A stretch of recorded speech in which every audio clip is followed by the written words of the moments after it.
What's up, everyone, and welcome to part 2 of my bank rankings, series. And today we're going to be talking about the top 15 boutique banks. And this is in comparison to my last video, which was focused on top 15 kind of full service banks. And at the end of this video, I'm going to show you the rankings for all 30 as well, which I consider pretty much the top 30 banks in the world. So quick, really notes that I wanted to reiterate that I talked about in my first video is that number one, this video is more geared towards being informative. So I'm going to talk a lot about like the culture of each group, the top banks, where they sit and the league tables, and just give you an overall view and insight into what each bank is like versus just kind of willy-nilly talking about like, oh, I think this bank is better than this bank or whatever. So that's number one. Second is that I'm not going to be talking about the banks in terms of the top groups. Instead, I'm going to holistically be looking at each bank and then ranking them accordingly. So that's pretty much it. And with that said, let's jump into the rankings. Some of these are elite boutique, some are just boutique, and basically boutique banks focus primarily on M&A, or maybe other boutique banks focus on purely financings or something like that. Ones we're going to talk about today,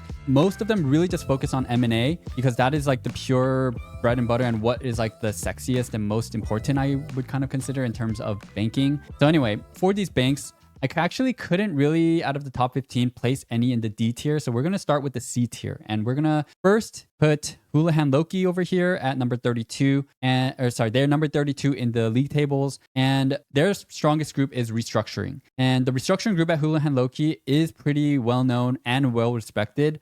But with that said, like, again, I'm not going to judge these banks based on their best groups. I'm just trying to tell you what their best group is. Next is William Blair, which is number 40 on the league tables. Their strongest group is tech. And then we have Baird, which is number 61 on the league tables. And their strongest group is industrials. And so for these banks, I didn't really have people I could talk to. So like I don't have like too much information about these companies or these banks. But just know that even though some of these may be lower on the league tables, still in terms of overall kind of like reputation, I would consider these to kind of round out the bottom of the top 15 boutique banks. But there are others that you can arguably kind of put into this list, maybe like Raymond James or like Stifel. Like there are other banks you could kind of put in this bottom of top 15 banks, and you could have your own opinion. I'd be fine with it. All right, with that said, next on the B tier, let's add in Rothschild. Sorry if I said that kind of weirdly, but they're number 13 on the league tables, and their strongest groups are restructuring, industrials, healthcare, and consumer. So they're a top shop in London and Europe. So many would take it over some of the S and A tier companies that we're going to talk about in a bit. And so like if you're focused on a finance career in Europe/London, then Rothschild is pretty much like arguably one of the best you can get. But if you're in the US, then it's not as well known. And that's why I really did put this in the B tier because of its like overall strength compared to the other banks. Next, Guggenheim, they're number 21 on the league tables, and then their strongest groups are healthcare and TMT. So even though Guggenheim is not really kind of like this elite boutique and it's kind of just known as almost like a middle market boutique sometimes, the bank still has worked on a lot of really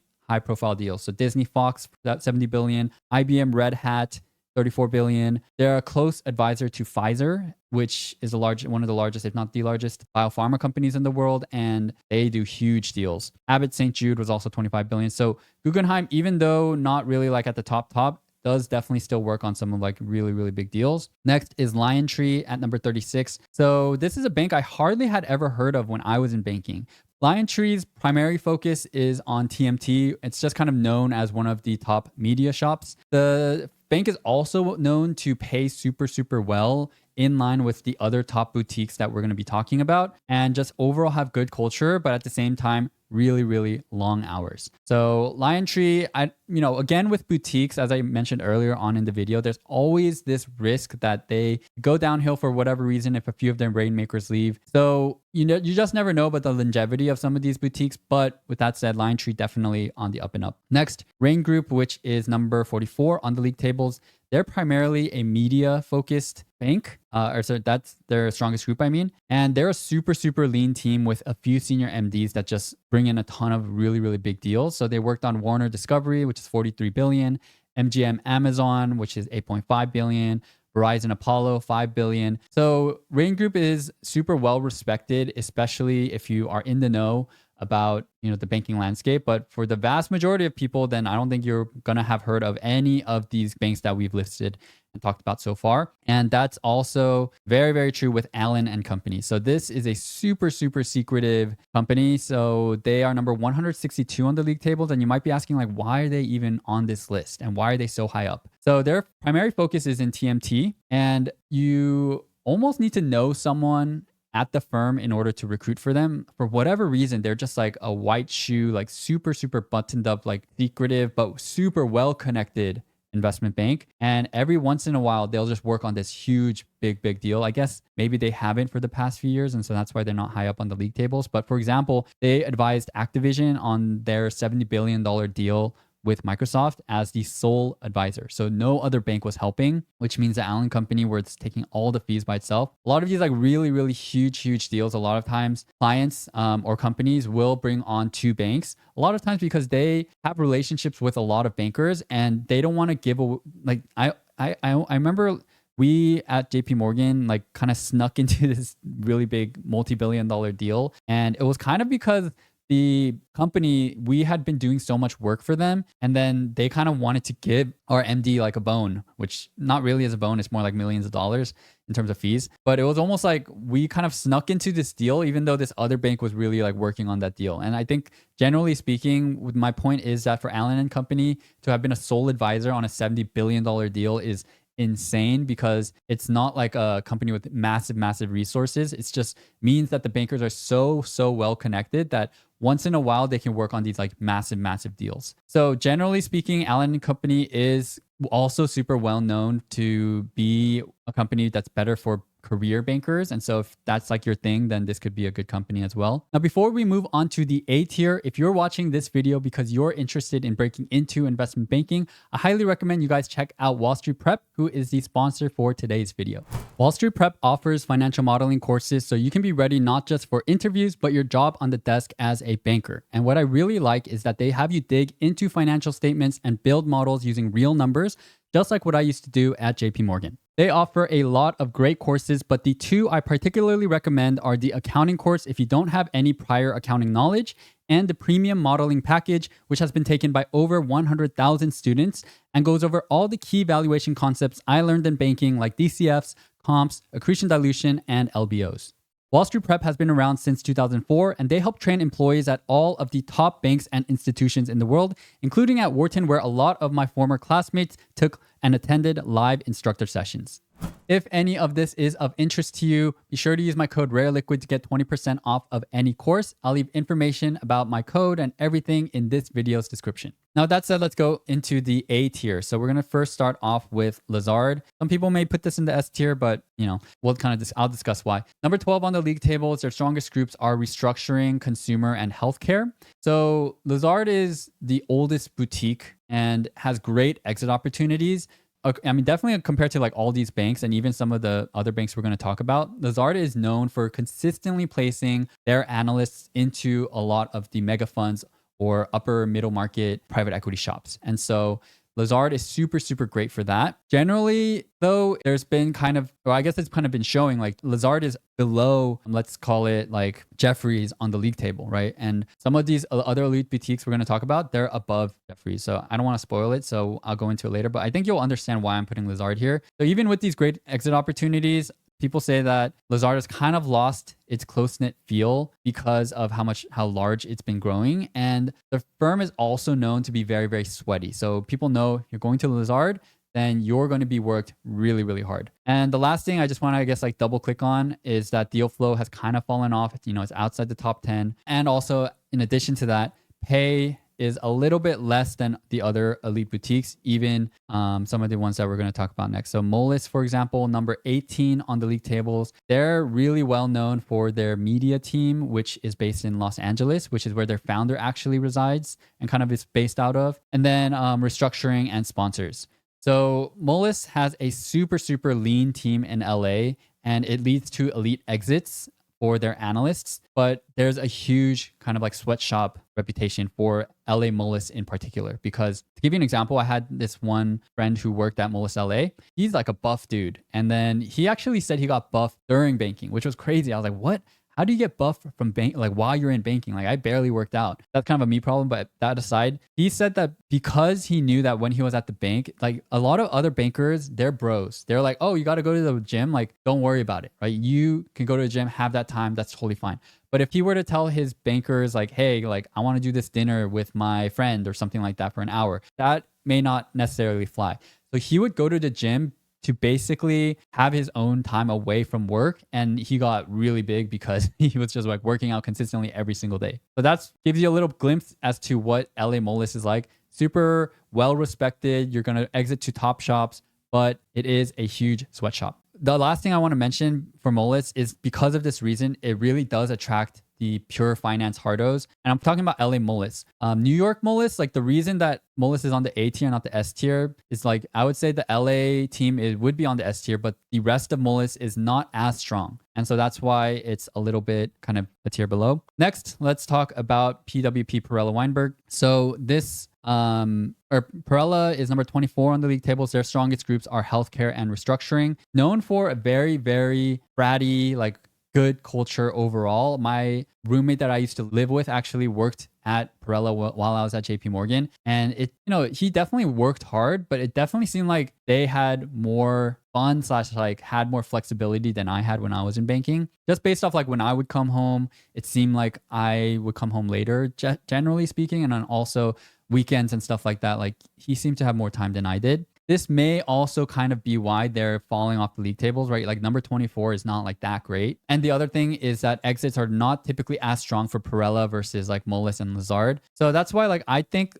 out of these three, Lazard is kind of probably the best offer in this tier. And then Molis like maybe second. Perella, like if you really optimize for culture, maybe the best. But then if you're optimizing for like exit opportunities or something like that, it may not be the best basically. So with that said, let's talk about the S tier. And we actually have a lot of banks here left. So let's start off with Evercore, which is number 6 on the league tables. Their primary groups or the strongest ones are restructuring, M&A, and TMT. They're in the top 10 in league tables and largest out of all the elite boutiques. So historically, this company just has a super, super strong brand and great culture. But the firm is also getting really, really big. So your experience is going to be group dependent. But Evercore is known for sending, I guess all of these leftover like S tier banks are known for elite exits, but Evercore is known to just send their analysts consistently to the top private equity firms, which is important for a lot of people going into investment banking. Next on the list is Centerview. So this is number 8 on the league tables, and they primarily are focused on healthcare and consumer. So again, like Evercore, Centerview, these are two banks that don't do financings. And I think financings are easier deals to kind of like get on. And if you're doing like an M&A deal plus are adding financing and you're getting fees for both, that's going to put you way up higher on the league tables, right? So the league tables you guys have been seeing have been including all types of transactions. Evercore and Centerview, primarily their focus is M&A. And so if you're number in the top 10 in the league tables while purely focusing on M&A like Evercore and Centerview, then you are just like really crushing it when it comes to M&A. And so that's why Centerview and Evercore are in this S tier versus like Lazard, which was like number 12. And then, so Centerview mainly works on super, super large deals and you get paid the most, but the firm is known for having a 3-year analyst program. So unlike a lot of other investment banks where you're primarily just an analyst for 2 years, Centerview has a 3-year program. And if you leave before those 3 years, it's super, super frowned upon. And you may be thinking like, oh, if I want to leave a company, why not? Why don't I just do it? There's an immense amount of pressure that you will feel if you work at a place like Centerview, where the culture is that analysts stay for 3 years. If you try to do 2 years and then dip to a private equity firm, then you may kind of burn some bridges. Like it's not the way you really want to leave your first company. And so with that said, like you also get paid a ton, like pretty much at the top of the street.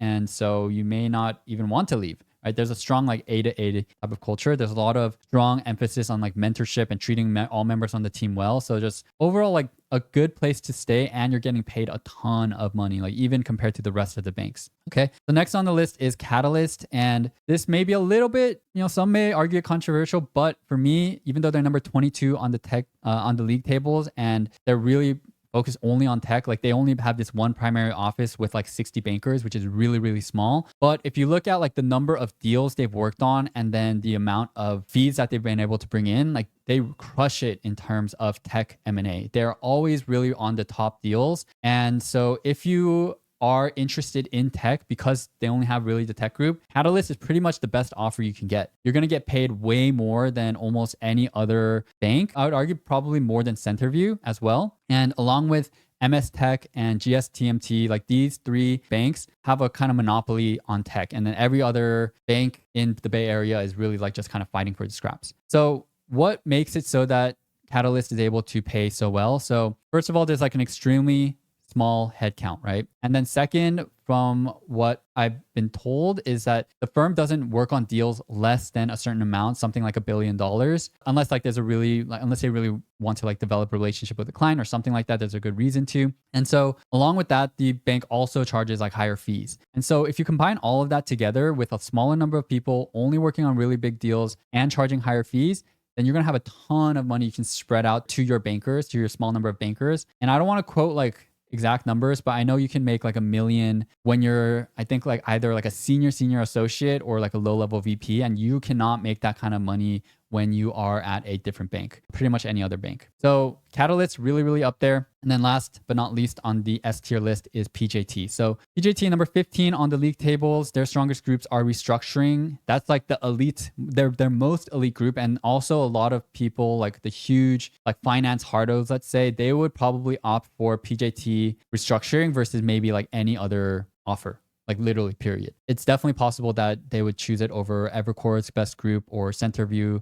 Catalyst, if you're interested in tech and you want to live in SF, then you probably will maybe take Catalyst over PJT Restructuring New York. But anyway, PJT was actually kind of like this spin-off of a Blackstone. One of my friends actually was one of the first analysts within the first few years when PJT first spun out. And I was like, what the heck is PJT? And like, sounds, I don't know, kind of weird. But it's been able to really build a strong, solid franchise over the past like 10 years. Their M&A group is not as strong, but the restructuring group is like really, really up there. The firm is also known for having a super, super great culture with seniors very supportive of their analysts recruiting into private equity. So they're totally supportive of that. Very, very, very small team. I think about like a quarter of the size of Evercore. And they also pay near the top and have just like super, super top exits. Their M&A group and overall their bank, like they poached the city head of industrials. They poached an MD from the consumer side at Centerview. So imagine like Centerview is one of the top banks. It's like where a lot of career bankers want to end up at. And they got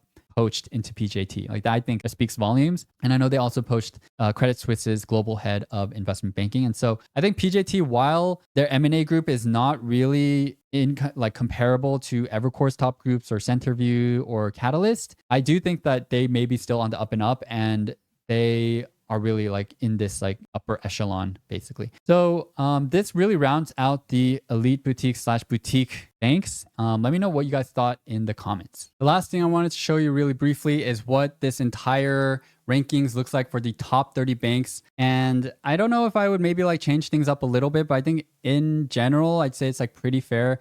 With that said, like, of course, I think the huge caveat is like, it really depends what group you get into in order for you to really consider which offer I would consider or you should consider to be the actual best. Because again, like a lot of these groups that like I would maybe take Lazard's best group or JPM's M&A team over something at like PJT M&A, like that's possible. I think especially if for JP Morgan, I wanted to have like a longer, or like I was thinking more about my long-term career and I wasn't sure if I wanted to stay in finance, then very possible that I may like take that offer. And then same with like down here with any of these banks, like Houlihan Lokey's restructuring group is really strong. And so some people may take that over like a really, really bad group at like Citi or Barclays or something like that. I think that's totally fair. So anyway, I hope again, this rankings video was not just like, oh, like these are the top banks or whatever, but was educational and informational for all of you, because that was really my hope for this. And hope you guys learned a lot. This is helpful for you if you're recruiting for banking. With that said, I'm actually working on my own how to get into investment banking course, and I'll be giving out 50% discounts for those who sign up early. So feel free to check that out. I'll leave a link in the description. With that said, thank you all so much as always for watching, and I hope to catch you all in the next video. Thanks guys, and peace.